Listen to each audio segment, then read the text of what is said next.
जळगाव जिल्ह्यामध्ये सलग दुसऱ्या दिवशी वादळी वाऱ्यासह अवकाळी पाऊस आणि गारपिटीमुळे शेतकऱ्यांचं मोठं नुकसान झालं। धरणगाव तालुक्यातील वराड शिवारामध्ये अनेक शेतांमधील संपूर्णपणे गहू, मका, ज्वारी आणि इतर पिकं आडवी झालेली आहेत। अवकाळी पावसामुळे खरीप हंगाम देखील वाया गेलेला आहे। रब्बी हंगामात काहीतरी उत्पन्न मिळेल अशी अपेक्षा असताना निसर्गानं पुन्हा शेतकऱ्याच्या हातातोंडाशी आलेला घास हिरावून नेला आहे।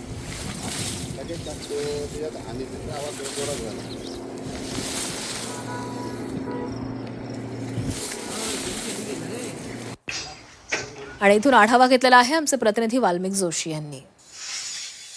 ऐन उन्हाळ्याच्या काळात अवकाळी पावसाने शेतकऱ्यांना भलं नुकसान केलेलं पाहायला मिळतं। मी जळगावच्या धरणगाव या परिसरात आहे आणि याच ठिकाणी शेतकऱ्यांनी कष्टाने उभं केलेले ही पिकं जी आहे ही आता जमीनदोस्त झालेली पाहायला मिळतात।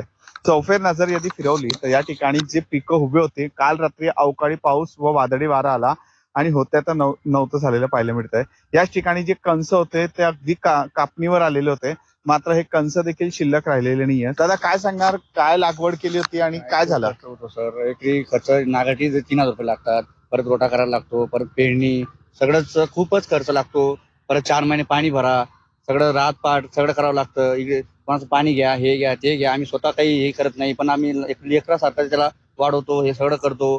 आता हे सगळं करून सुद्धा जर असं होत असेल आणि कोणी लक्ष देत नसेल तर मग शेतकऱ्यांनी काय करायचं सर? तर आमच्या शासनाकडे एकच मागणी आहे की आमचे पंचनामे करून तुरंत आम्हाला मदत मिळावी हीच आम्ही अपेक्षा करतो। नाही, कुठलेही अधिकारी पंचनामाला आले नाही। या गावातून अधिकाऱ्यांना कॉल पण गेले होते, परंतु काही अधिकारी इथे आलेले नाही। की भावाचे हमी भाव जाहीर करा किंवा वाढवून द्या, आणि जो माल खराब झाला असेल शेतकऱ्यांचा तो तर काही घरात ठेवणार नाही शेतकरी, तो मार्केटमध्ये नेणार आहे व्यापाऱ्यांकडे।